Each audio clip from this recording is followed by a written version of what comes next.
Beginning of October, I traveled to Nepal to hike two treks. The first followed the Annapurna Circuit, the other was to go see Everest with my own eyes.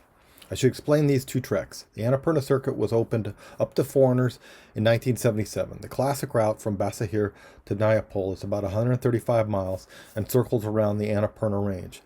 Annapurna 1 is one of the 14 peaks that are over 8,000 meters, but the route obviously doesn't go up to the peak. The route does go over Thorong La, the highest pass in the world. To go see Everest with my own eyes, I took an Everest base camp trek. To hike to the base camp and back is about 67 miles.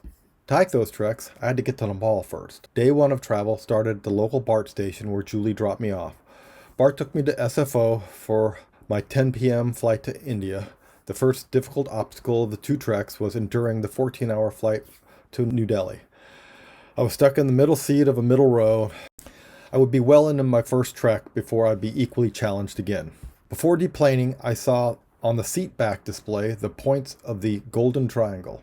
12 years earlier, Chris and I toured the Golden Triangle the first time I was in India. The layover in India was 5 hours long. Of course, I had to visit the airport McDonald's where I got a McSpicy paneer. It was 3 a.m. local time, so that sandwich may not have been a good idea. Despite going through security in San Francisco, I had to go through security 3 more times before getting on the plane to Kathmandu. In Kathmandu, I had to get a visa, which was a tedious task on the limited and slow computerized kiosks. Even though my flight would be back in 32 days, I got a 30-day visa. If I stuck to the itinerary, I should have been back to the airport in exactly 30 days, where I'd hoped to get an earlier flight. The line to go to the security to get my luggage was comically long and slow. It was 6 a.m. local time, and I was exhausted. I contacted the tour agency to warn them. Fortunately, the hotel driver could wait for me. The drive to the hotel was exhilarating. When I got to the hotel, I didn't allow myself to sleep. The next day was my first trek day, so I needed to adjust to the local time. I took a shower and wandered around the city before the trek briefing at 4 p.m. I poked my head in some shops, but it was too early to start souvenir shopping.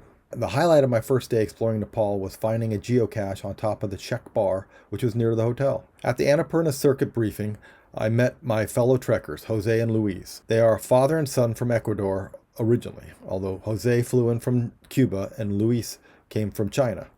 I also met my guide Raj and one of the porters, Justin. After the briefing, the Ecuadorians went shopping for some of the stuff they needed for the trek. I was all set, so I just got dinner on the hotel's rooftop. I think I was able to force myself to stay awake until 8 p.m., but I might have faded before then. Adjusting my sleep pattern worked like a charm.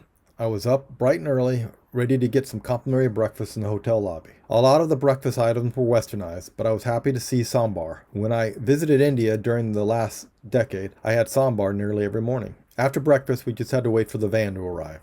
At 8 a.m., we were loading up our gear and then driving out of Kathmandu towards the Annapurna Conservation Area. The trip would be a bit harrowing, though. I had arrived just days after the worst flooding in 50 years. We'd be taking a non-standard route to the conservation area to avoid many of the road closures. All along the route, we saw devastation caused by the floods. Our driver had his very well-behaved children on board. He dropped them off with their grandfather. We'd be trekking during the Dasein festival, which is a school holiday. After dropping them off, we picked up our second porter, a pid. We drove to our lunch spot along the Trishuli River. Blue Heaven restaurant had a little buffet. The highlight of the meal was these fingertip-sized fish that came right out of the river. After lunch, we followed the river some more. At one point, I was stunned to see someone sleeping in a precarious platform nestled in a tree hanging dangerously over the river. Our van ride ended in Basahar. This is the traditional start of the Annapurna Circuit. With the advent of quality roads going deep into the Annapurna Circuit area, people usually start further on. With the recent flooding, we needed to transfer to a Jeep-like vehicle with 4-wheel drive. Right outside of Basahar, the new vehicle was tested by a challenging river crossing. Before long, we got to the entrance of the conservation area, where we stopped to pick up our permits. The next video will pick up here as I start the Annapurna Circuit proper. Dhanyavad for watching.